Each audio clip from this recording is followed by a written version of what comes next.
नमस्कार साथियों, स्वागत है आपका हमारे इस YouTube channel the first story में। आज हम बात करेंगे उस लहर की जिसने भारतीय राजनीति को एक नया रूप दिया है, द मोदी वेव। चलिए समझते हैं इसके इतने बड़े होने के पीछे के कारण को और उसके राजनीति और समझ पर होने वाले गहरे प्रभाव को। लेकिन हमारे इस मेन टॉपिक की ओर बढ़ने से पहले हम मोदी जी की लाइफ को पहले थोड़ा समझेंगे, जिसमें हम समझ सके उनके डेडिकेशन, हार्डवर्क, डिसिप्लिन और ऑर्गेनाइजेशनल स्किल के पीछे छुपे हुए राज को। नरेंद्र मोदी जो 17 सितंबर 1950 को वैद्यनगर गुजरात में पैदा हुए थे। उन्होंने वैद्यनगर में अपनी पढ़ाई पूरी की और अपने परिवार के चाय की दुकान पर काम किया। मोदी ने अपनी युवावस्था में ही आरएसएस में शामिल होकर अपनी पॉलिटिकल आइडियोलॉजी को एस्टेब्लिश किया। 1970 में उन्होंने मेन स्ट्रीम पॉलिटिक्स में एंट्री ली और भारतीय जनता पार्टी यानी बीजेपी में शामिल हुए। मोदी के ऑर्गेनाइजेशनल स्किल्स और पार्टी के अंदर डेडिकेशन ने उन्हें पार्टी के अंदर वक्त के साथ सक्सेस दी और अलग अलग पदों पर काम करने का मौका दिया। उन्होंने गुजरात में आरएसएस प्रचारक के रूप में सेवा दी और बीजेपी के यूथ एंड डिफरेंट ऑर्गेनाइजेशन में भी कंट्रीब्यूशन दिया। मोदी के पॉलिटिकल कैरियर को बूस्ट तब मिला जब वो 2001 में गुजरात के चीफ मिनिस्टर बने। उनके दौर में गुजरात को इकोनॉमिकली काफी तरक्की मिली और देश में गुजरात को मॉडल के रूप में पहचान मिली। लेकिन 2002 के गुजरात दंगों को लेकर उन्हें काफी आलोचना का भी सामना करना पड़ा। कंट्रोवर्सीज के बावजूद उन्हें बार बार अपने आप को रिवाइव कर एक मजबूत बीजेपी नेता के रूप में देश के सामने प्रस्तुत किया। 2014 में नरेंद्र मोदी ने बीजेपी को लोकसभा चुनाव में कंप्लीट मेजॉरिटी के साथ जीत दिलाने में अहम रोल प्ले किया और भारत के 14वें प्रधानमंत्री बने। उनका दूसरा कार्यकाल 2019 में और शानदार जीत के साथ शुरू हुआ।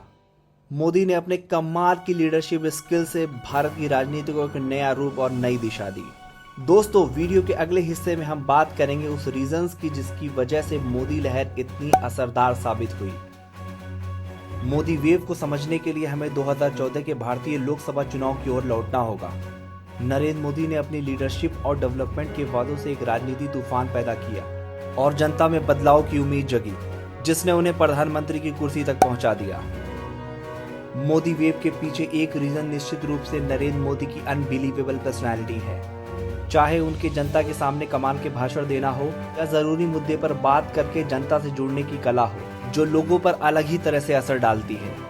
उनकी बात हर व्यक्ति को उनसे जोड़ देती है।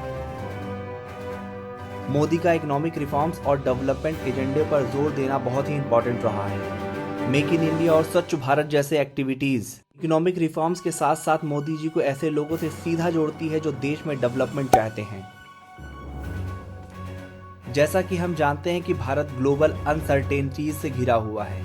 ऐसे में मोदी का नेशनल सिक्योरिटी और स्ट्रॉन्ग लीडरशिप पर जोर देना बहुत सारे देशवासियों को प्रभावित करता है। बालाकोट में एयर स्ट्राइक जैसे बोल्ड स्टेप ने जनता के सामने एक ऐसे लीडर को लाकर खड़ा कर दिया है जो देश की सुरक्षा को प्रायोरिटी देता है। मोदी वेव सिर्फ पॉलिटिक्स के बारे में नहीं है, ये पॉलिटिकल स्ट्रेटजी और इफेक्टिव कम्युनिकेशन के बारे में भी है। सोशल मीडिया, इनोवेटिव कैंपेन्स और एक वेल प्लान्ड स्ट्रेटजी ने मोदी वेव को मेंटेन रखने में एक अहम भूमिका निभाई है। मोदी वेव ने भारत के पॉलिटिकल सिनेरियो को एक नया रूप देने में अहम भूमिका निभाई है, जिससे बीजेपी ने कई राज्यों में अपनी धाक जमाई है। विपक्ष को भी इस नए राजनीतिक माहौल में अपने आप को एडजस्ट करना पड़ा है। राजनीति के अलावा भी मोदी वेव ने भारतीय समाज पर एक गहरा प्रभाव छोड़ा है। नेशनलिज्म, कल्चरल आइडेंटिटी और सोशल इशू पर भी मोदी वेव का असर सीधा सीधा देखने को मिलता है।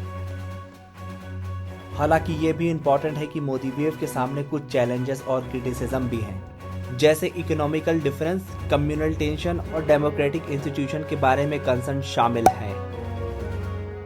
आगे देखते हैं कि मोदी वेव का फ्यूचर कैसा है। क्या ये इंडियन पॉलिटिक्स को आगे बढ़ाने में हेल्पफुल रहेगा या फिर हम एक बदलाव की कगार पर खड़े हैं। लेकिन ये तो तय है, मोदी लहर अपने पीछे एक वर्चस्व छोड़कर जाएगी। तो दोस्तों, इसी के साथ हम आज के इस मोदी वेव टॉपिक को समाप्त करते हैं। अब आने वाले वक्त में कौन बाजी मारेगा या तो वक्त ही बताएगा। हमारे इस वीडियो को लाइक करें और चैनल को प्लीज सब्सक्राइब करें। धन्यवाद।